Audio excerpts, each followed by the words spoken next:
Hello, headphone mixers.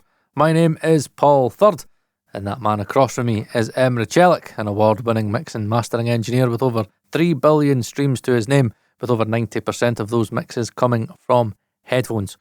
Now, this week, we have a video review that we have been wanting to make for a long time. It's been out for a while, but it's very, very, very hard to get your hands on it. For us, this is, without a shadow of a doubt, the best DAC amp, for me, under £1,000, but it doesn't cost as much as that. This is the DX5 Mark II from Topping. If you watch me on this channel, you will know that I am a big Topping fanboy. I have a Topping D93 discrete and A90 discrete stack. It's arguably one of the most boring DAC amps on the market, but yeah, it's like quality-wise, it's like up top. And if you also watched my channel prior to MixPhones, you'll know that I used to have a DX7 Pro Plus, which I still to this day until now used to say that that was the best DAC amp on the market. So what I have is a stack right now. I've got a D93 discrete DAC and I've got an A90 discrete amp. So it's a DAC amp stack. This is a DAC amp all in one, which is what the DX7 Pro was. So you have your DAC and your amp all in the one unit. Now this unit is crazy because not only does it measure better than mostly any other DAC amp on the market, it's retailing right now for, with going through Shenzhen Audio, £220 and $300. So for the first time ever, me and Emrah can say that you have arguably the best quality you could ever hope for DAC and amp under £300. This is affordable. For the first time ever, this is affordable. So without further ado, we'll go into the features very quickly before we go into the performance, right? So as you can see here, this is the front. So it's very, very simple. At the front, you've got a 4-pin XLR, you've got a 4.4mm Pentacon balanced input, and you've got a 1/4-inch input as well. And you've also got a menu button, your input, and you've also got your home. And on the back, as you can see, you have your XLR outputs, which you can send out to your speakers. And you've also got RCA outputs as well, so you can send this out to another amp if you would so wish. And you can use RCA as well. It's got all digital inputs, so we've got USB, we've got optical, so you can have optical SPDIF, you've got coax, so you can have a coaxial cable as well, and this is also for the Bluetooth. There's a trigger down here, so you can use a trigger with it.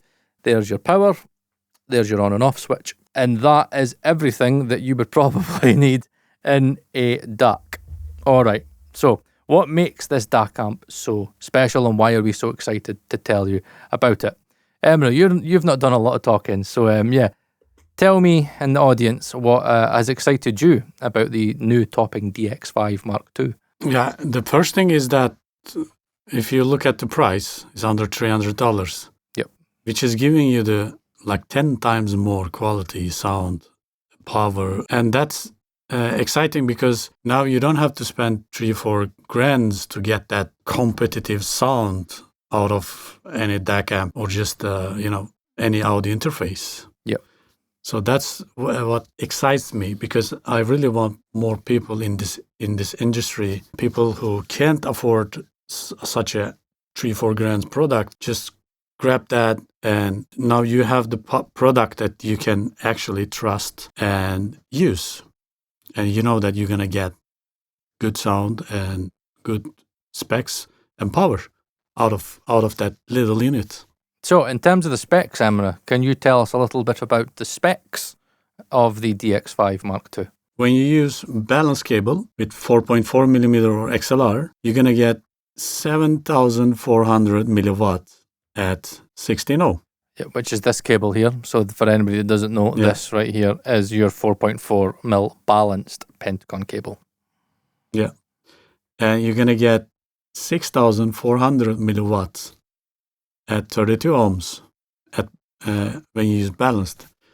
And as far as I remember, it's 2,200 milliwatt on single-ended, which is almost the level of ADI2. I mean ADI2 for the newest RME. And that's really, really impressive, the amount of power it has in such a low price. Now, just to confirm those specs, obviously we always know that when it comes to headphone amps, I do always rate Emrah from Audio Science Review when it comes to amps. So what I'm going to do is I'm going to share my screen right now just so you can see some of Emrah's measurements, because they do differ from the specs slightly. Okay, so this is the black version. So it does come in two versions. It's got the white version, which I have already showed, which is right here, and it also comes in a black version that Emrah reviewed here. So as you can see, there's a closer image of the rear of the unit. So in regards to the Synad, which is your THD plus N, your total harmonic distortion and noise, so a THD plus N of minus 122, we'll call it minus 123 dB, we'll round it up. That level of distortion and noise is class leading, right? Class leading. If we compare that to the £3,700 Lynx Hilo 2, it's got a THD plus N of minus one, we'll round it and say minus 117. So yes, a £220 DAC amp genuinely does have less distortion and noise than a £3,700 interface, right? The facts don't lie, that's the science right there. Now if we move to intermodulation distortion, as you can see, you've got the Topping DX3 Pro here in the blue line. As you can see, the Topping DX5ii, again, much better performance, and the DX3 Pro is, a class leading, DAC amp in its own right. But again, the Topping DX5 Mark II, again, superseding that. Jitter, again, there's no jitter there. It is unbelievably clean. You're not going to have any audible jitter in there whatsoever.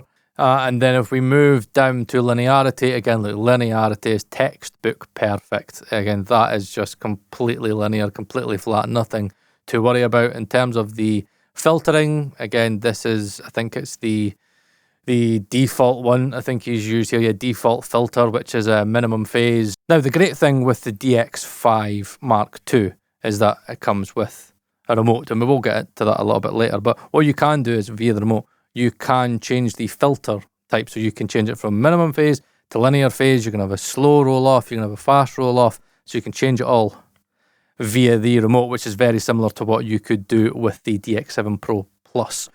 So again, good filtering as well. As you see, this is the default filter there. So again, as you can see, it's a tiny roll off. Again, it's a slow roll off. It's minimum phase, but you can change that. You can change it from an F1 filter to like an F3. I think it's maybe F4, F5, and you can get like a sharp roll off and a minimum linear phase if you really wanted to. Right, okay. So if we get into the power, this is where it starts to get interesting. Okay, so balanced using this, which is going to be either the 4-pin XLR or the 4.4 mil Pentacon balanced connection, you're going to get 1 watt of power at 300 ohms. 1 watt at 300 ohm from a £220 DAC amp.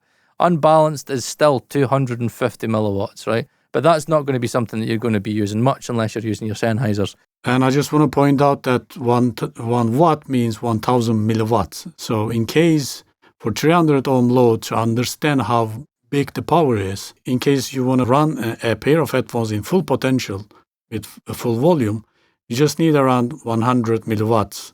It's good enough to get loud, right? And that's 10 times more when using balanced, and 2.5 times more power. If you're going to run a 300 ohm headphones, you have more than enough power. Way more than enough. Yeah. Way more than enough. So in terms of headroom, you don't need to worry about it. This will drive any, and I mean any, high impedance headphone. You don't need to worry about it. Headroom is there. But that isn't really the impedance that most of you will be concerned about, because we deal so much with planars and lower ohm headphones. Now, this brings me to 33 ohm load. I know Emrah did mention in the specs that I think it was over 7 ohms, but Emrah measures to the clipping point, and I always like to have like a realistic impression. So Emrah measured the DX5 Mark II at 33 ohm, balanced, so using the 4-pin XLR or the 4.4mm Pentacon connection, you have 5.9 watts. And unbalanced, this is crazy, using the 1/4 inch out, 1.8 watts. That is more than the Topping DX7 Pro Plus and the RME ADI2 Pro FS. Not the new 2.4, just the ADI2 Pro FS. And also, I'll switch the screen here intentionally. I'll take you to the Lynx Hilo 2. Yes, the £3,700 audio interface.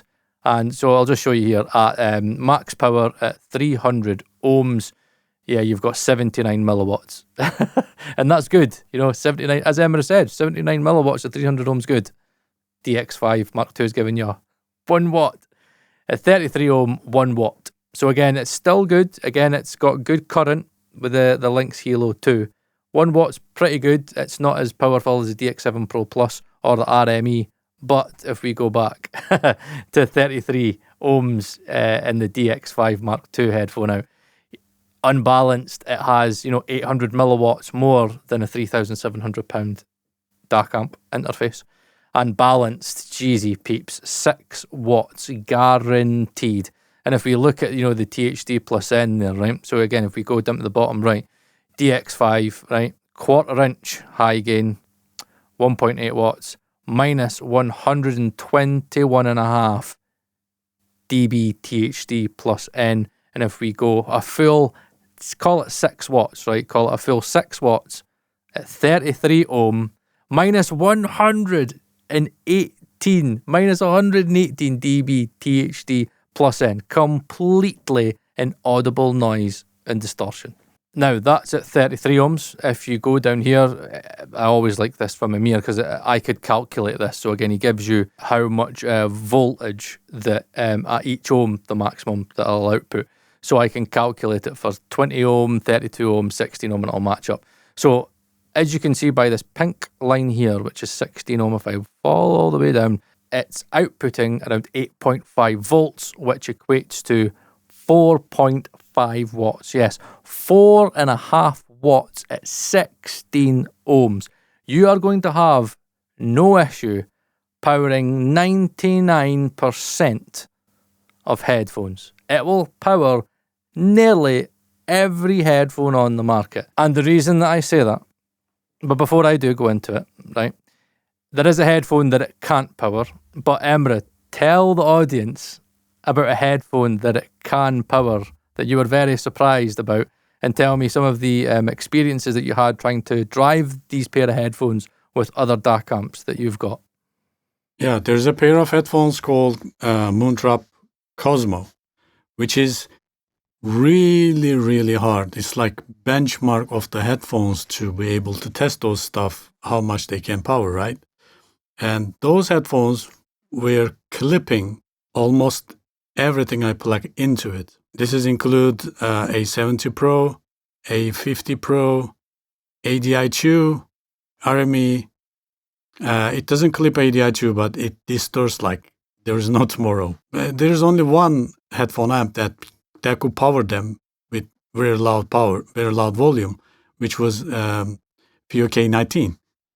But that's really interesting because I can power Cosmos with the X5 without any clipping. I mean, with clipping, you are going to getting into territory that you start shutting down the power and triggering the protection system of those amps and DACs to protect your headphones or the DAC or amp. This is really interesting because I can use cheaper models where I have the higher models and still able to run Cosmos at relatively high volumes, right? While 4 times more expensive ADI2 DAC will distort at about 70-75 dB SPL. That's impressive performance from out of this little device. Yep. And, right, everybody that knows the Cosmos will tell you that it's one of the hungriest headphones to drive. Now, there is one pair of headphones that it can't do, and it's so annoying because it's so close. Anybody that's watched the FIIO K19 video will know that a big accolade of that DAC amp, and I've got it right in front of me, sitting under my topping stack. The accolade to it was that it could linearly power the HiFiMan HE6SE version 2, which is arguably the hungriest headphone on the planet. Now, it was so frustrating because it did a better job than my topping A90 discrete, which was very distorted when I was trying to get it to 85 dB SPL. Now, this can get it to 85 dB SPL A, slow. This can get it to a max peak of 85 dBA. However, it just starts to distort a little bit where I can hear it. A big reference that I use quite a lot is a song called Wild Thoughts. It was Emrah that got me onto this ages ago. It's arguably some of the best low end I've ever heard in a mix. Now, the reason that we use Wild Thoughts a lot is because it has a lot of sub-energy in it. And what I find is that if a headphone has too much distortion in the low end or doesn't have enough headroom, or again, the amp doesn't have enough headroom, what will happen is you'll hear the low end distorting in Wild Thoughts. And with the HE6SE version 2, that's the one that I know if I'm going to hear distortion in the low end, I'm going to hear it on that track. And on the A90 discrete, yep, you hear it. Overall, it's more in the low end. It's just it's running out of current. And that's the reason why, by the way, the HE6SE version 2 is so hungry. It's not about voltage, it's about current. It is arguably the most current-hungry headphone of all time. Now, this obviously has a lot of current. We had 4.5 watts, right? And obviously, when we think about watts, it's split into current and voltage. So 4.5 watts is a lot of current at 16 ohm. The HE6SE version 2 is 50 ohms. And on paper, this and other amps should have enough to power it. So this can easily power it to the volumes. Like, I've still got quite a lot of volume left on tap. It's just when I was listening to Wild Thoughts, I could just hear the low end wasn't as clean as what I get out of the FIIO K19. So it's just, honestly, it's on the cusp where I know I can hear it and I can't say it can do it linearly. So it can power it to the levels, it's just that it doesn't have enough current on tap just to handle, especially when it's EQ'd. If you add in again the low shelf boost that I do with HE6SE version 2, it requires a lot more current and it just craps out. Without EQ, it can do it. So technically, this can power the HE6SE version 2 linearly without EQ, but with EQ, it's just on the edge and running out of current. But to sit there and say that for £220 and $300, this thing is better and outperforms £3,700 Lynx Hilo in terms of its like DAC amp performance. It outperforms RME ADI 2 Pro FS and even the Topping DX7 Pro Plus.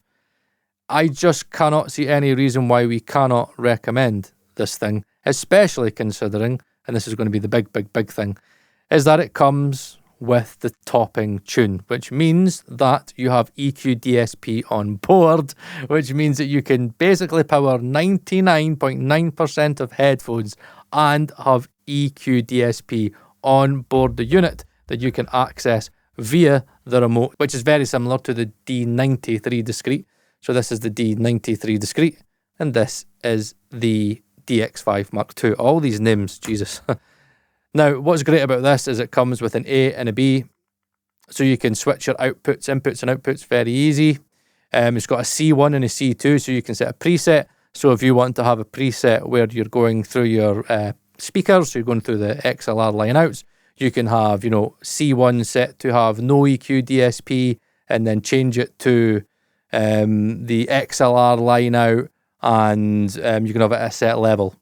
And then you could C2, you could have that set to your headphones, and that could have a certain EQ DSP at a certain level going out, of a certain, it could go from the quarter inch out, or it can go with the balanced output, because that's another thing that I love about the topping, is that the menu system on this is definitely better than the D93 discrete. I think this is arguably the best menu system I've ever seen. It's so unbelievably easy to go through all the options. It's better than the FIIO K19, which has got a very janky, kind of convoluted, really small menu system. I find it difficult to get through things. And the biggest thing for me with this menu system, something that I really wish my D93 discrete had, is that you can select option-wise, which inputs and outputs you use. So for the first time I've ever seen, you can choose, right, if your headphone outputs through the balanced or the 1/4 inch. So you can choose balanced and unbalanced, which means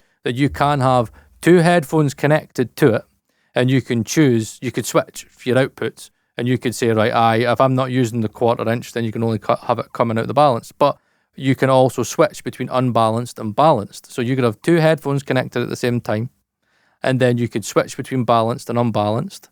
And you could switch the EQs as well if you have them set on the remotes. You could have C1 being your unbalanced with a set EQ and a set level, and then you could press C2 and have that going out of the balanced output, which would be either the XLR or the 1/4 or the 4.4 mil Pentagon connection, and you can switch between the two. And it's one of the first times I've ever seen a DAC amp do this, where you could choose not to have the inputs and outputs that you're not using as a selectable option, which is great for me, because if you're not using an output, you can just not have it as a selectable option, and it means switching things is even easier. As I said earlier, you can change your filters, and it's got, again, the VU meter. You can have a spectrum meter on the front of it as well. Emrah, is there anything else that I've missed that just makes this unit an absolute no-brainer? You just missed some cool features. Right. The good thing about that, there's a software called Topping Tune, right? So you can download Topping Tune as separate from Topping website, and just use it on Mac, on both Mac and Windows right now. And that will give you can have different EQs on your line output, for example. If you are going to think about speaker correction, right? Yep. So you just can EQ if there is some dips and bumps and stuff like that. So you can just EQ that, and you can use it as speaker correction. Yep. Also, everything is built in. So you can have all your headphones as a list, and you just can select and just use it in different, if you connect multiple headphones at the same time. Or you can just turn off everything and just give all the power to the one output at the same time. So this is incredible, and Topping Tune is one of the easiest. So you just have to measure your room and just load it as CSV file into Topping Tune, and just use the counter EQ, and you can see the shape, how it shapes. It's just incredible. If you have any targets, you can upload it as a CSV file. You can adjust filters and see everything on the fly. This is just very, very amazing as a software-wise. Yep. When it comes to EQing headphones, this is the one I use the most, because what it means I can do is I can go to Auto GitHub, the Auto EQ measurement database. I can get a CSV file, normally auditory. I can import it into Topping Tune, save it, easily recallable, and then I could just load up that frequency response. I've got the targets loaded as well, so I could import the targets with a CSV file or a text file as well. Again, you can import text and CSV. And it just means that you could, as Emrah said, and what I'll do is I'll link a video in the description of the D93 Discrete where I went through the whole Topping Tune thing and how you can use it. But yeah, as Emrah mentioned, before it was Windows only, now it's Mac. It's Windows and Mac, which means that all you music guys and girls, thems and theys, can use it. Something that really frustrated us and was one of the reasons why my good friend Ed Thorne and also Emrah was like, I'm not interested. It needs to work with Mac because they're Mac guys. So Emrah, I'm struggling to kind of, honestly, this is what annoys me, because everybody's going to be like, fucking topping shills. I'm like, we've just showed you the measurement data.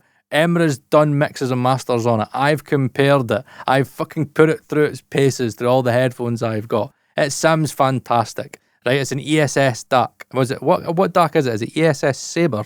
It's like nearly flagship, isn't it, Emrah? Yeah. So you've got a top of the range fucking ESS DAC in this. It's got all the power you want. You've got all the lowest distortion you could want from a DAC amp. It outperforms, DAC amps that are, 3-4 times its price, especially considering the Lynx Hilo. I just can't see any reason not to go for this, especially considering, again, as I said, it's got so many digital inputs. So if you've got your audio interface and that's got optical SPDIF, so it's got an ADAT out, you could then connect this to your interface. So you could go optical out into optical in, and you could use that as another output option. So you could have your main outs for whatever you're doing in your interface. So what I'm doing just now is I have my ID48 for my mixing and tracking. And what I do is I set the ADAT out 2 to the ADAT in of this. Well, actually, I do it with a D93 discrete, but when I was, testing this out, that's how I had it set up. And I had the input set to optical, and that meant that I could easily switch between outputs, and I can easily switch between this, and it's receiving the digital incoming signal from the interface. Yeah, I'm actually quite gutted, Emrah, that I'm not going to get to keep it, because I've got to send it to Ed Thorne. That's the one thing that Topping said to me when they sent me this. They were like, right, Paul, could you please send it to Ed, because Ed's got the DX7 Pro Plus and you've already got the D93 discrete. Would love for Ed to have this because it's got the EQ on board and it's now Mac enabled and with Topping Tune. So I can't even keep it. Like, I've got all this great menu stuff and I can't even keep it. I know Ed, he won't send it back. No, he's keeping it. He's already said he's keeping it. It feels like almost Topping with this price range. If it was like, let's say $799, right? $799, $800. Yeah. I would still say this is one of the best. But it feels like selling it under $300. It's like, it feels like Topping shot it itself. Ended the game. Food. Ended the game, man. It's like just I don't know how anybody else can compete with this. And it's just crazy that it's really hard to get your hands on it. And almost all orders, like there's a waiting list until October, right? Yeah. For example, in the Shenzhen, you have to wait till October to get your Topping DX5, but it's worth waiting. 100%. So, I mean, $300. $300. It's crazy. Just crazy. And for anybody asking, Paul, you both said that the FIIO K19 is the end game DAC amp. Is that still the case? Right, here's where it gets a little bit tricky, right? In regards to 99% of consumers, this is going to be everything that you're ever going to need. It is going to be everything you're going to need. If you're somebody like me that has the HE6SE version 2 and you want to use that, you're going to need to use the FIIO K19 to get the best results. If you want a DAC amp that's got digital to digital conversion, so you could connect it to an interface and then connect that as a bridge to another DAC amp, so you could have 2 DAC amps in your system, then yeah, that's the one to go for. Again, FIIO has just updated their EQ as well, which me and Emrah wasn't too fond of because the software wasn't great, and they have updated it, which is a lot better. So I'd say for £1,000, for everything that you need a DAC amp to do, the FIIO K19 still is end game, as it can do everything.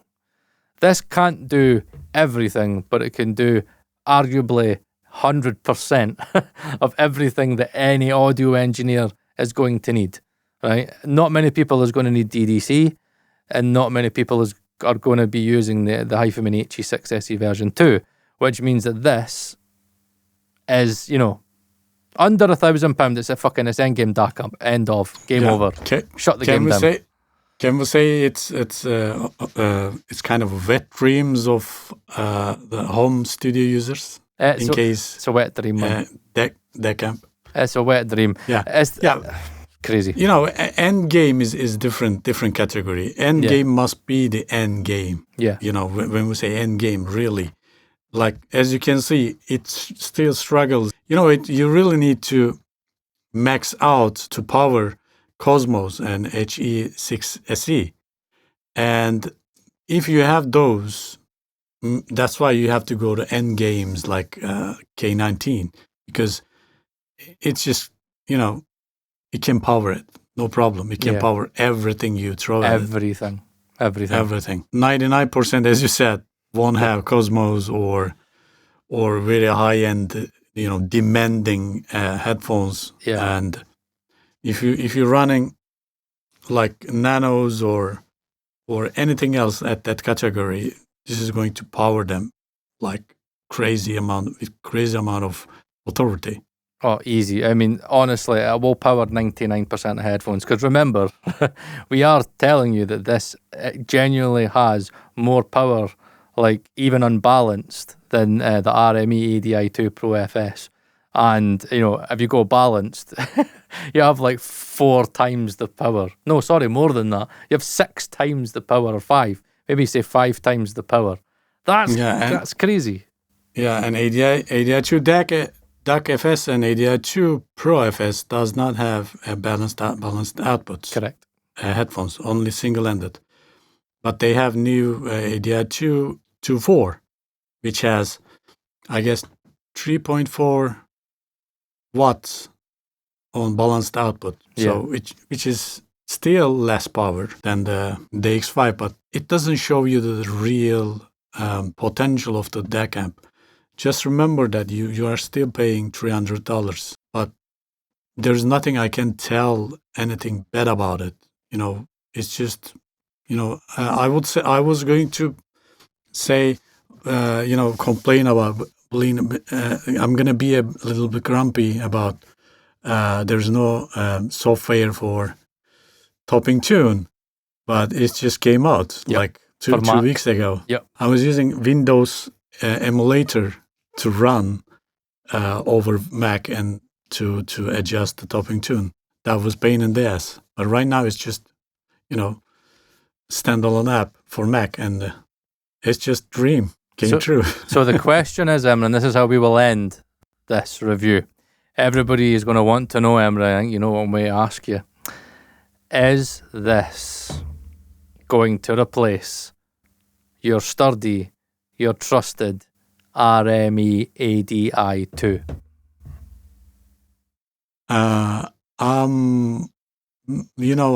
I've been testing this DX5 for about 2 months right now, and since topping Tune came out for the Mac, I can easily say that it's about the time. Oh, here we go. It's about the time. Yeah, it's going to replace my ADI2 DAC, but I have other stuff. I have K19, which doesn't have that. The software wise, it's not that great. But yeah, I'm pretty sure that RME is in danger. With they have to come with better product. More power and cheaper as well. They're going to have and cheaper as well. Now, this isn't us done, okay? Because there is one DAC amp that me and him are looking at. For us, that will be the end game DAC amp. Because we all know that as much as, ESS DACs do sound great, again, FIIO sim's great, this sim's great, the Topping DX7 Pro Plus that I had sim's great. There's something about the Topping discrete that just has that extra element of boringness to it. It's the most sterile DAC amp I've ever heard in my life. There is going to be a Topping DX9 discrete. So right now, Topping DX, well, not really, because I think the D900 is just now the flagship DAC. Before that, it was the Topping DX9. But they're about to release a Topping DX9 discrete, which is going to be this, but discrete. And I think even more power as well from... 10,000 milliwatts. Oh my God, 10 watts. Jesus Christ. So yeah, that is for me is going to be the end game, because I know that DX9 discrete is going to be able to linearly power with ease the HE6SE version 2, making it more powerful than the FIIO K19, making it the most powerful DAC amp on the market, I'm pretty sure. And yeah, so keep your eyes peeled for that when that comes out. But yeah, for 99% of you, I know, just wait, right? I know it's going to frustrate you. Our Discord people from our Discord are now coming in dribs and drabs. They're starting to get it. And yes, we don't have any unhappy customers so far with this. But yeah, there is a waiting list. So yeah, and after this video, I can only imagine it's going to get worse. We'll have links in the description so you can purchase. And also consider joining the Discord, because again, many people already have this on the Discord because we were raving about this when it came out. We already knew it was coming out, but as soon as it came out, there was a lot of hype behind it. Obviously, me and Emrah got sent it, and actually there were some people in the Discord that got it before us. So most of them have the DX5 Mark II, and so they're at a point where they've already got it. They've already managed to get in front of you in the queue. So yeah, if you want to learn more about mixing on headphones and you want to, get early bird suggestions about certain things that's going to come out, follow the Discord, learn about headphone mixing as well as other stuff. Me, Emrah, and now I think we just hit 185 paid members, Emrah. 185 paid members. It's unbelievable. What a community that we've got. So yeah, there we go. That's me, Emrah Celik. That's the Topping DX5 Mark II. And we will see you next week on MixPhones.